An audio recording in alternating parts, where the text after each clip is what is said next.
way that I'm talking about all this stuff, because usually, of course, I go back and forth with my co-host Danny, and he's not here, so he can usually fill in the gap when I'm doing the tech stuff. But again, can't do that today. So, talking about the first story in the news you may have missed. NOAA director shuts down CNN's Don Lemon for linking Hurricane Ian to climate change. So there is this entertaining video, and it's just funny. What effect does climate change have on this phenomenon that is happening now? Because it seems these storms are intensifying.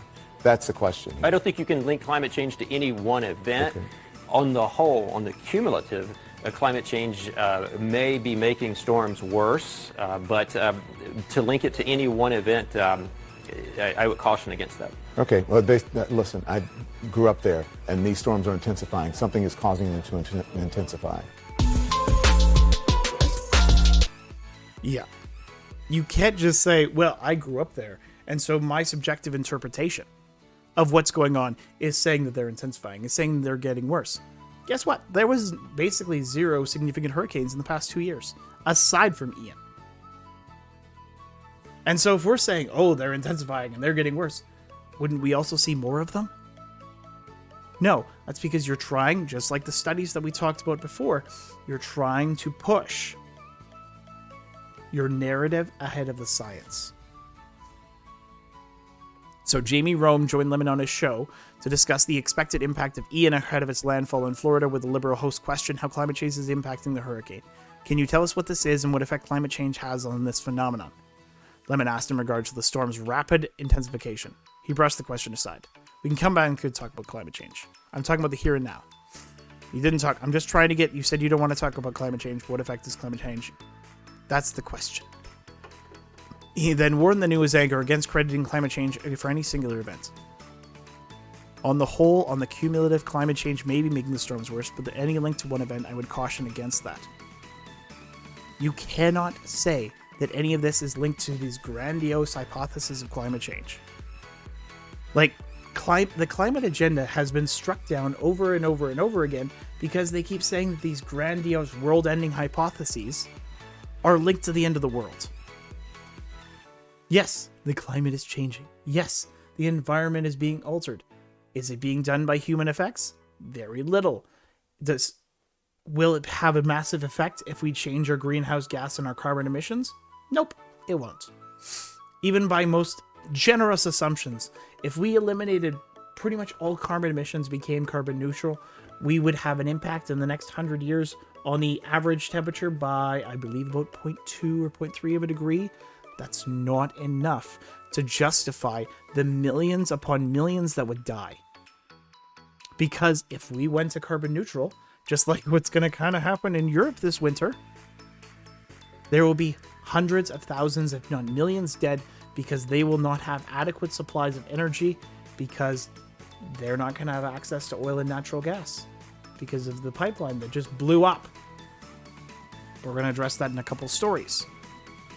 Another climate hypocrisy issue. New Zealand radio host under fire after clip of hypocritical teen climate warrior goes viral.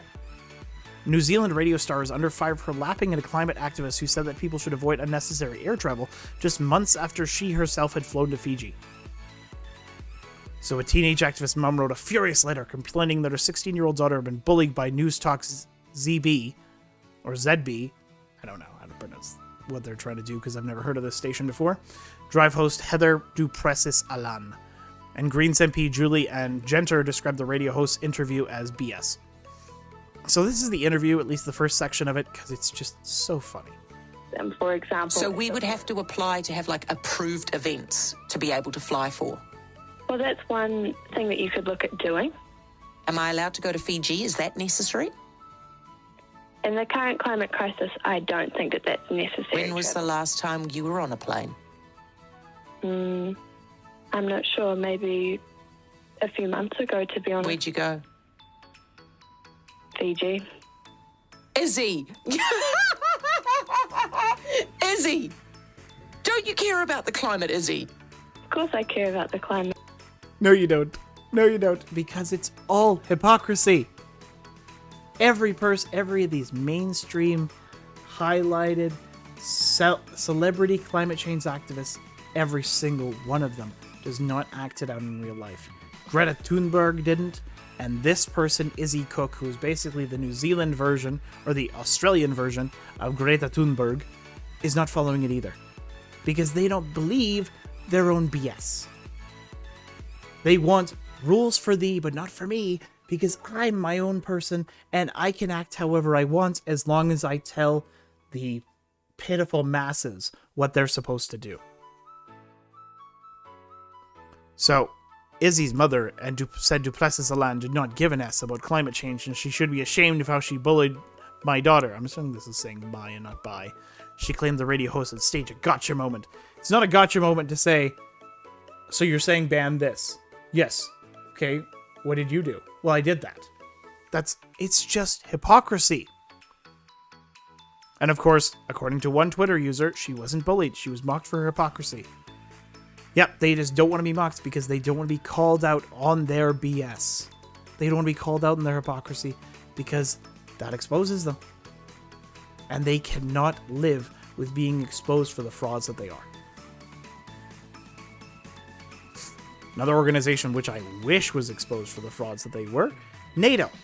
NATO vows determined response to deliberate reckless sabotage of Nord Stream. So Russia denies that it was behind the explosions, as does the United States, which has Moscow's suggestion it would damage the pipeline was ridiculous. Well, there's far more likelihood the United States would damage it than Russia. NATO on Thursday said the leaks from the Nord Stream gas pipelines appeared to be sabotage and vowed a determined response to any attacks on critical infrastructure. All currently available information indicates that this was a result of deliberate, reckless, and irresponsible acts of sabotage, the Western Military Alliance said in a statement. These leaks are causing risks to shipping and substantial environmental damage. We support the investigations underway to determine the origin of the damage. The statement said that the alliance was committed to prepare for, deter, and defend against the coercive use of energy and other hybrid tactics. Any deliberate attacks against the Allies' critical infrastructure will be met with a united and determined response. Yes, a united and determined response. Except A, we don't know who actually committed it, and the two most interesting and most likely culprits, the United States and Russia.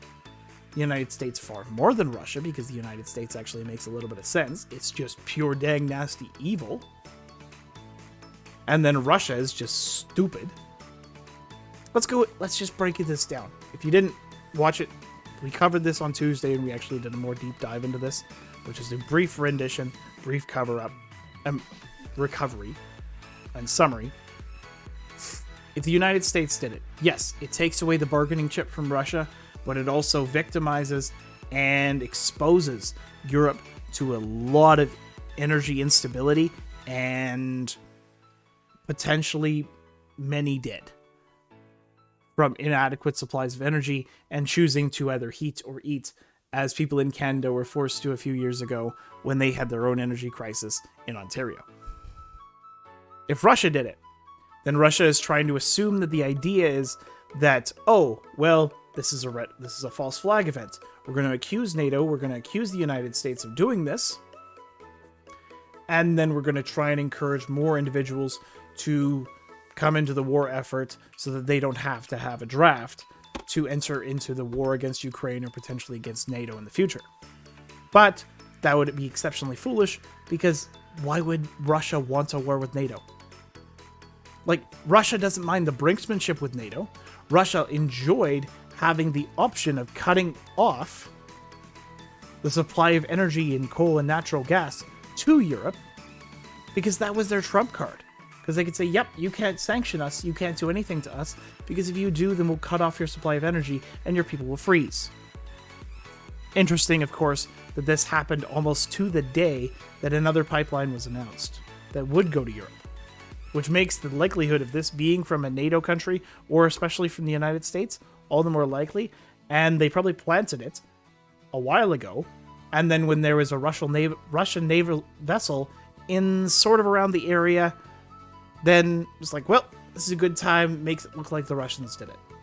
The funny thing was, of course, the Russians had a ship in the area, the Americans had a ship in the area, so up in the air, my vote is with the Americans. It just makes far more sense, because the Russians would be shooting themselves in the foot, And Biden has already said, yep, if Russia invaded Ukraine, then we would take out the pipeline.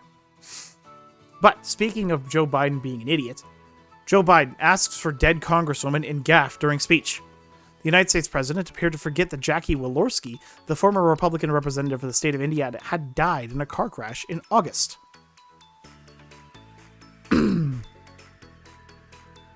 So, Joe Biden made a blunder during a speech when he asked if a deceased Congresswoman was in the audience.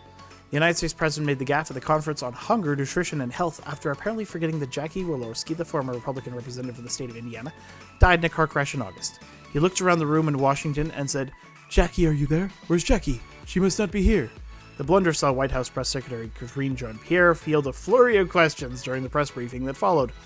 She repeated more than a dozen times that Ms. Walorski was top of mind for Biden, who was due to meet with the Congresswoman's family on Friday to sign a bill renaming a Veterans Affairs clinic in Indiana after her. Ms. Jean-Pierre did not acknowledge the president had misspoken and did not apologize for the error. My answer is certainly not going to change. It should change. Your answer should be, Biden has dementia and he doesn't know where he is half the time, and covering up for him is a full-time freaking job. Now, Jen Psaki did a better job of doing it than you, but your job is not that great because you have to cover up for the gaffes of someone who's not all there. It's saddening to see that the American president has lost it. He has basically no mental functionality, and he needs to be guided and told where to go at all times, and he's been seen shaking hands with the air and constantly looks like he's bewildered in the current situation that he's in. I'm not going to raise questions about the election because that would get it kicked off YouTube, but I think most people know how we feel about that. It didn't work.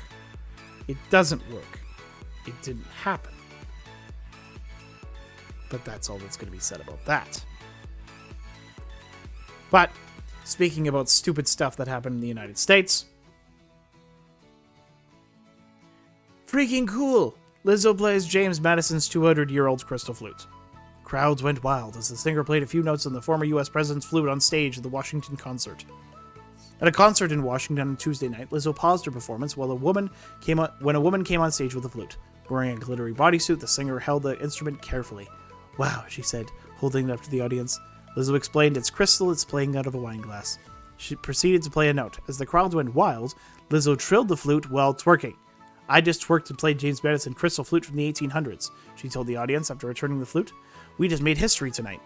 In an Instagram caption to the video of the moment, Lizzo wrote in all caps, "It's literally an heirloom. Like, as a flute player, this is iconic and I will never be over it."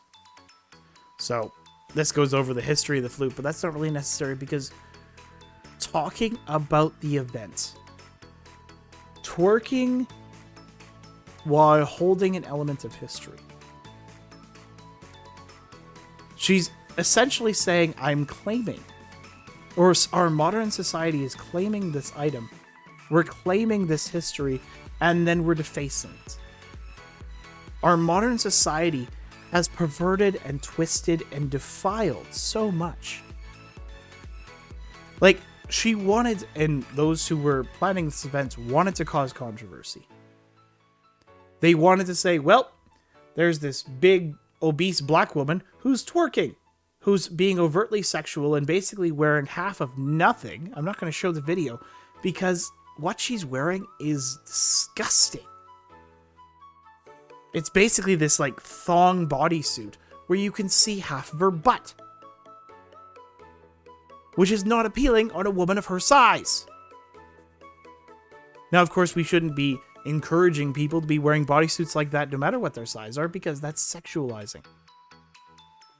We don't want to be encouraging that.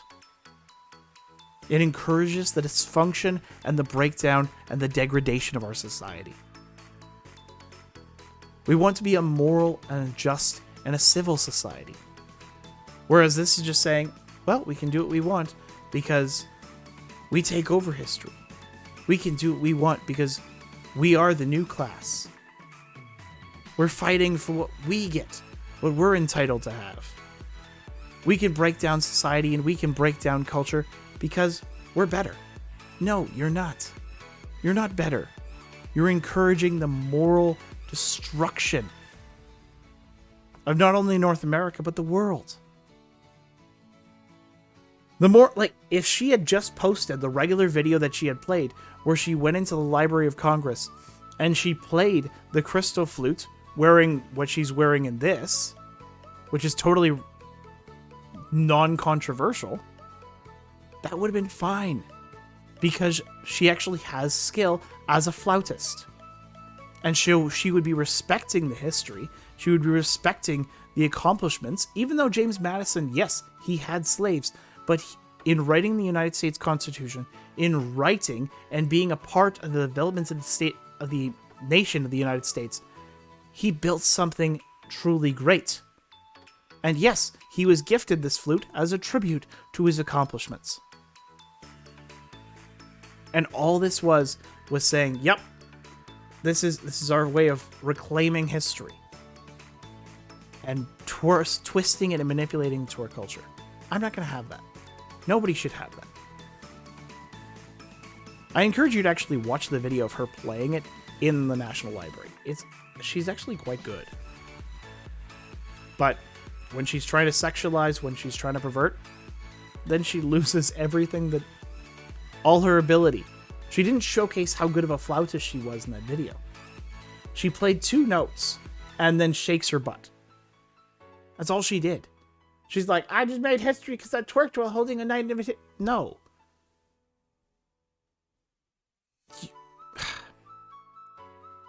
It's just despicable how far and how depraved our culture has become. And I don't want it to go any further. We stand on the precipice of a culture war. Of a culture war devolving into a civil war. Not only in the United States, but also here in Canada. Our society is broken. And glorifying people like this, it's only making it worse. But the final story in the news you may have missed. Alberta commands RCMP to ignore Ottawa's firearms confiscation measures. Pretty much the only good thing that Tyler Shandro has done. He was formerly the health minister, and he was a disgrace. So the Alberta government will intervene on the ongoing challenges of the Trudeau government's firearms ban to take action to prevent Ottawa from conscripting Alberta RCMP officers to collect those firearms. Shandro says the Public Safety Minister Marco Mendicino asked the province to help confiscate 30,000 newly restricted firearms beginning this fall. Those firearms were purchased legally and the province will not aid the federal government in confiscating them, Shandro said. The province will also go a step further and seek to intervene in 6 ongoing judicial review applications challenging the constitutionality of the federal firearm prohibition legislation. As interveners, we will be able to offer the courts arguments based on the specific challenges the federal legislation has created for Alberta's law-abiding firearms community and the advanced legal arguments the federal government has overreached with its plan to ban 1,500 models of firearms. So, of course, May 2020, Trudeau announced that he was banning more than 1,500 model of firearms, including AR-15s, owners of these guns with a 2-year amnesty period, to come into compliance with the prohibition he set at the time. And of course, they plan on spending $250 million buying back the guns. So yes, this is something that Tyler Shandro has done that I actually agree with. Because buying back and taking and confiscating weapons by legally owned, proper abiding citizens is going to create more crime. It's going to encourage acts of criminality from thugs and awful people. Because unfortunately, in our modern society, how do you prevent crime? By being able to defend yourself. There are multiple statistics to prove this. An armed population, unfortunately for those who want to confiscate guns, is a safe society. Now, I don't have any guns with me right now. All my guns are at the farm. Because don't really need them in the city. Because in the city, especially in a moderately safe community, the police are actually on call to protect you, and they can get you in a decent amount of time. But if the city police is overstretched, or in a rural area, especially like near my grandmother's house, where there's no town for 20 miles, then you need to have a gun. You need to have something to protect yourself in case somebody with malintent is coming to harm you. Is coming to harm your family. Being able to protect oneself is not wrong. Unfortunately, Trudeau and his lackeys do believe that it is wrong to use firearms to defend oneself. He said that in an interview just a few months ago. He's like, yep, no, Canadians don't have a right to defend themselves using firearms. It's like, well, what else are we going to defend ourselves? Knives? Sticks? This guy is a tyrant. We've talked about this many, many times. What he's doing is trying to disarm the populace, and then eventually, if he decides to take more serious control measures, like he did when he invoked the Emergencies Act, which I really don't see any restriction to why he wouldn't do that again if he sees fit. The RCMP have never really stood up and did anything against him. So it has to be the average citizen saying, nope, we're going to stand up for what we have. We're going to stand up against those who seek to harm us. And in really drastic situations, we're going to stand up against a corrupt and evil government who is seeking to take away what we have fought for. But speaking of a corrupt and evil government that is seeking to take away what people have fought for, oh boy. Let's talk about the douche of the week.